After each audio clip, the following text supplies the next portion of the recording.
Hello everyone. Today we are going to be looking at a very interesting tutorial where we are going to be evaluating and logging responses from our agentic workflow using this new tool called Maxim. So to perform that particular tutorial, we are going to be implementing a React pipeline. The agent will be able to access Wikipedia and come up with some intricate information that it may not have at its disposal. The purpose of this tutorial is to show you how you can implement such a agentic workflow and log the responses that you are generating from that AI agent and understand where and how it is coming up with these answers, meanwhile trying to track how are your expenses, how is your accuracy, and how is your performance overall for the user facing system. Before moving on to the actual code, let us try to understand what is React. So basically, React, short for reasoning plus acting, is an approach in AI that combines logical reasoning with actionable responses. It empowers AI agents to not only look at and gather information but also use that information to further perform an act or an action that will further facilitate and build upon its understanding and actually give you and the user something that is actually valuable for yours. So the React workflow enables a loop of thought, action, observation, and answer, making AI systems more interactive and efficient, and all the while making it more explainable. So why would you use something like React? Well, most traditional AI systems are designed for static responses, which can limit their ability to handle complex queries or tasks requiring multi-step reasoning.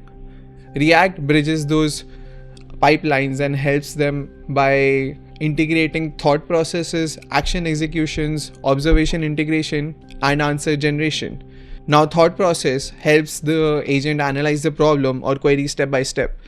It helps it leverage tools, APIs, or computational resources to perform actions. These tools can be used to generate logs, which can be used for further refinement of the understanding and the agentic workflow. And finally, the agent will be able to provide a final, well-reasoned response. So, how does a simple React workflow work? Well, it is going to take in the query from the user. After taking in the query from the user, it is going to think about the query and see whether it has all the necessary information and operations at its disposal to come up with the answer. Next thing it is going to do is fetch up the information. It can use something like an internet tool to access like a Wikipedia page to collect information that it needs to answer the query. Once it has the information from an outer source, it will be able to understand where it stands in terms of answering the actual query, and if further actions are required, it will trigger those actions and finally give the user the answer that it requires. Now, let's see how you can create a React pipeline using Maxim AI. This tutorial is going to demonstrate how you can create log interactions and actions using Maxim Logger, how you can define tools for Wikipedia lookups or calculating different operations that are being generated and required by the AI agent workflow. And also we are going to create a system that answers these questions iteratively and logs each step. Now, before we start, it will be nice if you could head over to the Maxim website where you can create an account which will be necessary to import further API keys that are required for this operation. You can also run this particular code block over here to download and install all the required repositories. Once we have all the repositories, we can declare all the necessary API keys. These necessary API keys are going to include something like a Maxim API key, a Logger API key, and a client API key. Now, this client API key can be your LLM provider, which in our case is going to be OpenAI. So we have imported our OpenAI API key. As far as the Maxim and Logger API key goes, you can get them from Maxim. To get the Maxim and the Logger API key, you can head over to the Maxim platform at app.getmaxim.ai. Over here, you can create a free account using your email or sign in using GitHub or Google. Once you're in the platform, you can head over to the settings to create a new API key. This API key should now let you infer with the Maxim platform. For the logs, you can head over to the logs menu, which should let you create a new log repository. Once you have the new log repository, you can use this log IT to create and start interacting with the logger. Now moving on to the main agent class that we are going to be defining for our workflow. The agent class is going to be facilitating with maintaining a conversation and storing the messages that are exchanged during the interaction. This is also going to include all the responses and the reasoning that the model is coming up with as it is going through the iteration and reasoning process. It is also going to be generating responses by sending the current context to the OpenAI model and retrieving the response. It is going to be logging the interactions, the tokens, the messages, and the outcomes for each generation using Maxim logger. And it is going to be integrating additional tools or logics for more advanced AI behavior. Now, when we look at the class itself, it is divided into three major parts. First is initializing the class, where we are initializing the client, which is OpenAI, system, which is the system prompt, and list, which is a list of different responses gathered from the AI and the initial query by the user. So looking at the first part of the function, we see that we are creating a generation call to the OpenAI model. We are defining a temperature, we are defining the model, we are defining the provider for that model.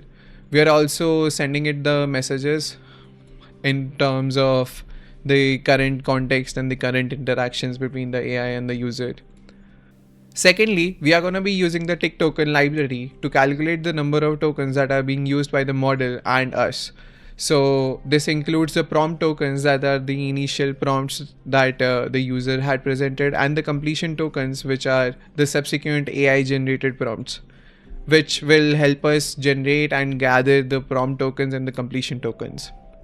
Now moving further, let us take a look at the system prompt that we are going to be defining for the assistant. So this is a very important part of the React pipeline.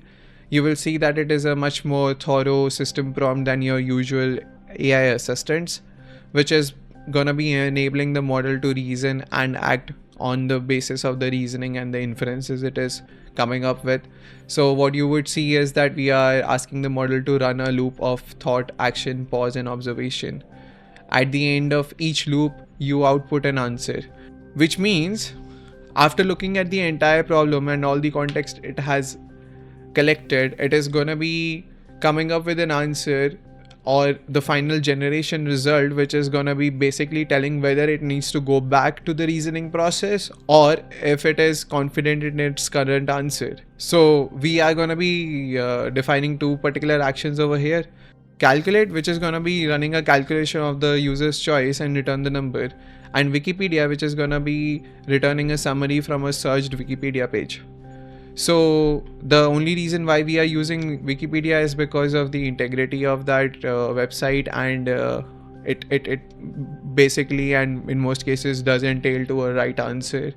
So we are going to be giving it an example, as we had discussed earlier, where the model is being fed a question and it is able to interact with different tools to come up with the answers, which should eventually lead into a correct answer.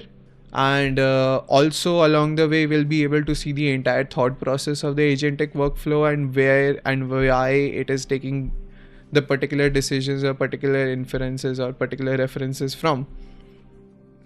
So for the next part, we are going to be defining the tools that the agent will be able to use. The two tools that we are going to be defining is a Wikipedia tool and a calculate tool. First, looking at the Wikipedia tool, we are going to be using the HTTPX library to get inferences from Wikipedia and use the model to further get a summary from that Wikipedia page. Our calculate function is just going to be performing a simple calculation to give the result back. Now, when we look at the final run function, which is going to be actually running the entire workflow, we need to first declare all the Maxim logging instances, which are going to be logging everything that goes on as we run the actual model. So we can start that by session equals logger.session. Using that session, we are going to be defining a particular trace, which is going to be tracing this particular inference or this particular operation. Let us take a minute to understand what are the different components of logging on Maxim. The top level component of logging is session, which is going to be encompassing the entire multi-turn interaction of a system. The system that we are going to be logging through a session can be a chatbot, it can be a content generation pipeline, or it can be anything. Trace in that particular session is going to be representing a single exchange or conversation between the user and the system. It is going to be encompassing all the back-end operations and the front-end operations that are taking place when a user asks a query, to the point where the system is able to come up with an answer for that query. And lastly, we have spans. Spans are these fundamental building blocks of the tracing pipeline, which are going to be encompassing special events that take place in a particular exchange of conversation. These special events can be represented as a API call, or a generative LLM call, or a retrieval call.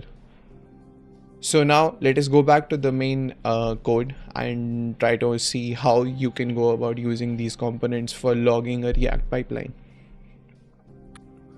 Now when we look at the function for running the actual model, we see that we are giving the model a particular array of tools that it has on its disposal. We are also going to be defining the max number of iterations it can take. These number of iterations can be subjective in terms of what you are trying to achieve and whether you have a clear understanding of how many iterations or how many reasoning steps will the model actually require to come to a real answer.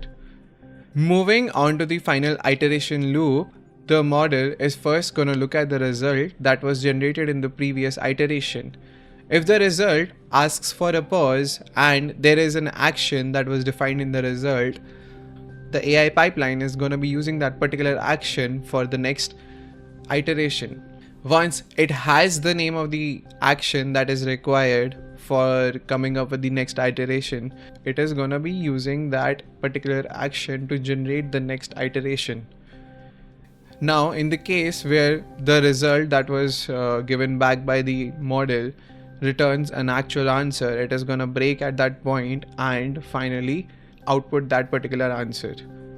Or in that case where it is not able to come up with an answer, it is just going to print that the result did not match the expected patterns. So now that we have defined everything, we are going to be running the entire agentic workflow by a simple query, where we are going to be asking it how many planets in the solar system have rings, and now calculate the total circumference of the rings put together. So here we can see how the model is actually working and how it is operating in the React workflow. First of all, these are the outputs that are encompassing the number of tokens that the model has used till now. Then we are going to be looking at the agent's result, where you can see that the model is defining a thought process to start working towards the actual problem. It is going to come up with a demand for an action and a particular query for that particular action. Once that particular action is used, that particular action will send a result to the next iteration, where that iteration is going to be using all the previous interactions plus the action results as a context to generate the next result. This is going to continue until the model is able to come up with the final circumference or the result, or it comes up with a conclusion where it is not able to understand or come up with anything.